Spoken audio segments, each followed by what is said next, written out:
Matthew Stafford didn't have the greatest game. In fact, the Rams offense in general didn't have the greatest game. And that is because of Odell Beckham Jr. First and foremost, I'm so happy that Odell Beckham Jr. got a ring. I'm not one of those people that everyone's crapping on Odell Beckham, but people were putting unfair criticism on Odell Beckham Jr.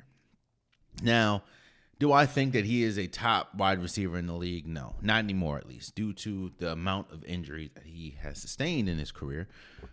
But I do think that he can be, at his best, is still a top 10 receiver in the league. It's just you need to get him in a situation like the Rams where I don't know if he's a number one receiver anymore.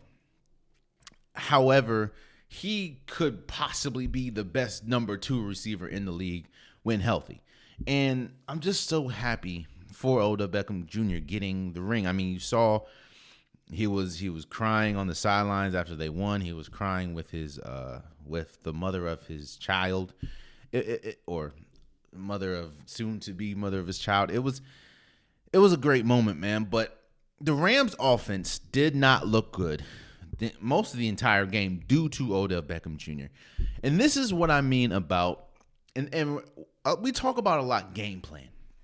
You go into a game with a game plan, and 9.8 times out of 10, your game plan is going to get scrapped some way, somehow, whether one of your best players get hurt, it's not working, the defense is changing or making you change how you address that game plan.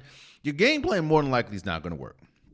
And the game plan was, you can tell early on, the game plan was for the Rams, they're going to double Cooper Kupp. Get the ball to Odell Beckham Jr. I mean, you saw Odell Beckham Jr. had 2 receptions, 52 yards, and a touchdown. And it was looking, I feel if Odell Beckham stayed in the game, it would not be as close as 23-20. I felt Odell Beckham Jr. alone was snatching the momentum, and he wasn't letting it go. But we talk about game plan. So Odell Beckham Jr. gets hurt. They're saying that it's more than likely a torn ACL, which I hope for a speedy recovery. It's especially sucks because you tear your ACL in the last game of the year, like literally the last game of the year, and that's usually a 12-month process or 12-month recovery time. And now, of course, you can be like a Cam Akers or Adrian Peterson and come back hella early, which, you don't know everyone's body is differently. So I just hope for a speedy recovery. I hope he comes back. I don't think that this is going to dictate. I will say this. I don't think this is going to dictate the demand for Odell Beckham Jr. because of how successful this year was, seeing as though once you leave Cleveland and go to LA and he just flourished. I think he had 7 or 8, maybe even 9 touchdowns just in LA when he only had 4 or 5, or 5 or 6 in Cleveland.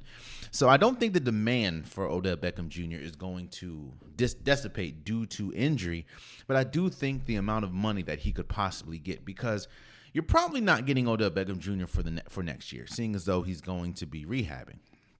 And it's unfortunate, man. I don't want to, especially, and then of course the conversation was brought on because it was a non-contact injury about turf and grass. I say this, man. If the record shows that artificial turf, players that play on artificial turf hurt themselves more than they do when they play on grass, as a league, you need to address that.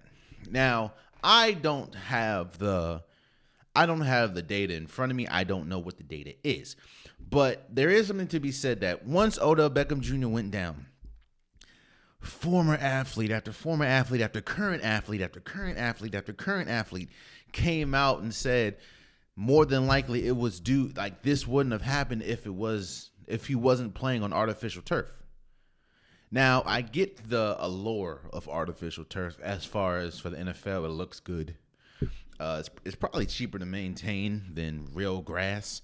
But again, this is the league, and again, if the record shows that players are getting hurt more on artificial turf than they are on grass, you have to make the change. So I hope for a speedy recovery for Odell Beckham Jr. Man, I really do, because he's a great player, and he could be one of the best players in the league when healthy, and when, as we see with the Rams, when put in the right opportunity. But let's go back to the Super Bowl. Let's go back to game plan. Odell Beckham Jr. goes out. So you think, okay, Odell Beckham Jr. goes out.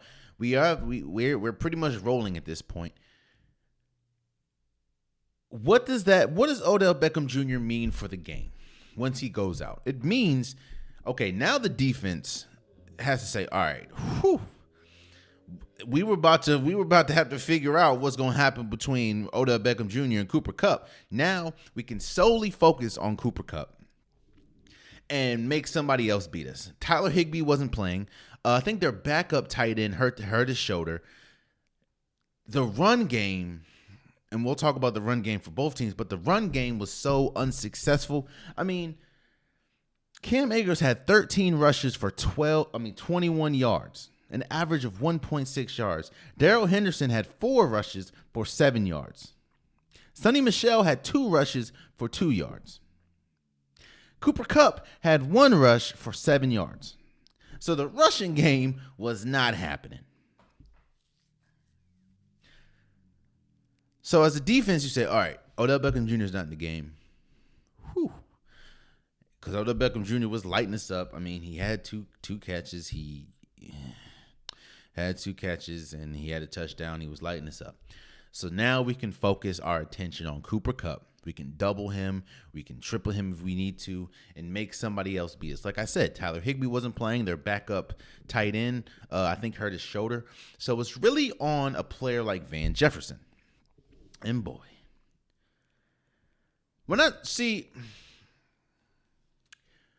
if you want to know, you know why people usually say like injured players are MVPs or should be MVP considerations? Because look what happens when they go out. For instance, and I'm not saying that Odell Beckham Jr. is on this level, but at least anymore. But Kevin Durant goes down for Brooklyn. Kevin Durant goes down, and they proceed to lose 11 straight games. Even with James Harden, even with a part-time Kyrie Irving, they proceed to lose 11 straight games, which has since been snapped. But they have stayed. You remember what Golden State looked like without Steph Curry last year. Or, 2 years ago. You remember you can see what they look like without Draymond Green. There are MVP. That's why people that are out, people that usually say, hey, well, LeBron James, if he doesn't play the whole season, should be considered MVP, because any team that LeBron James is not on or any team that LeBron James is on and he's out due to injury looks considerably worse than they do with him. There's a difference between being a third option when you have an incredible first option and an incredible second option, which then having to slide and be a second option. What does that mean? Van Jefferson. First of all, congratulations, Van Jefferson, for not only winning a Super Bowl, but now the birth of your son. I think his wife went into labor in the middle of the game and was rushed to the hospital. She instructed them not to tell him until the game was over. He rushed and he made it. So, and from what has been reported, it's a healthy baby boy. So shouts out to them. Damn, now I proceed to talk about him in an unflattering light. But look at the structure of this team. Look at the structure of the Rams in the beginning of the year. You had Cooper Kupp, who was a number 1. You had Robert Wood, who was a number 2. Then you had Van Jefferson, who was a number 3. Oh well, you can argue that Van Jefferson was a number three because you also had Tyler Higbee, which was a highly productive tight end. Then you go in the middle of the season, or once they acquire Odell Beckham Jr. Unfortunately, Robert Wood goes out for the season. Now you have Cooper Kupp as number one. You have Odell Beckham Jr. as a number two. And you still have Van Jefferson or Tyler Higbee as a number three. Flash forward now to the Super Bowl. Van Jefferson has been a number number three or four this entire season. Now he is thrusted into a position, you need him at a position that he is not used to being, which is a number two. And for people that think, what's the difference between number two and number three? Like, there's really should be no difference. They're still football players. He's still a wide receiver. The difference between a number two and number three is this.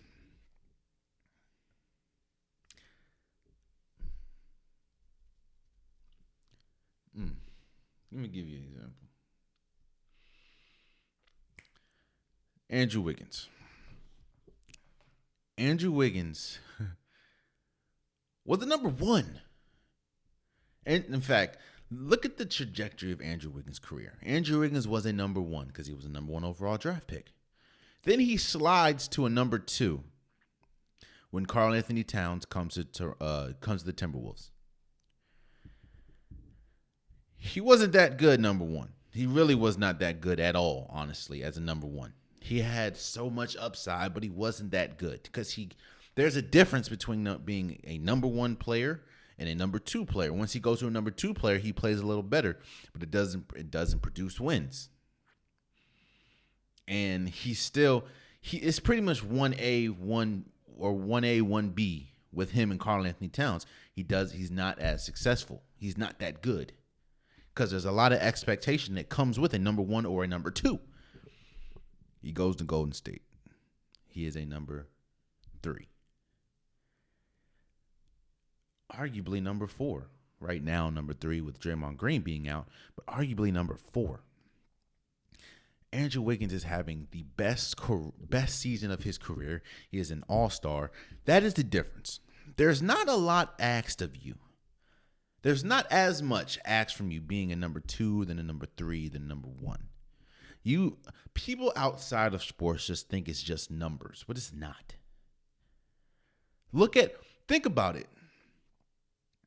Steph Curry is a number one. Look how much pressure is put on, or look how much attention. In fact, Steph Curry is a number one. Klay Thompson is a number two. Look how much pressure is put, or look how much attention is put on Steph Curry compared to Klay Thompson. While they both draw a lot of attention, there is a considerable amount of more attention for Steph Curry than there is for Klay Thompson.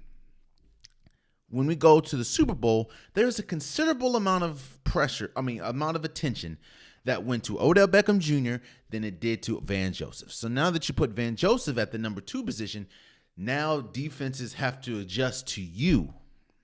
Instead, okay, you go from, we're going to let, if they beat us because Van Joseph gets 10 receptions for 200 yards, hey, they just beat us because our game plan is to stop Odell Beckham Jr. and Cooper Kupp. Now it goes from that to, all right, we stopping Cooper Kupp. We cannot let Van Joseph goes off. You see how that sounds different? And I go around all that to say Van Joseph did not have the best game. He had 4 receptions for 23 yards. But the thing about that was he could not create separation.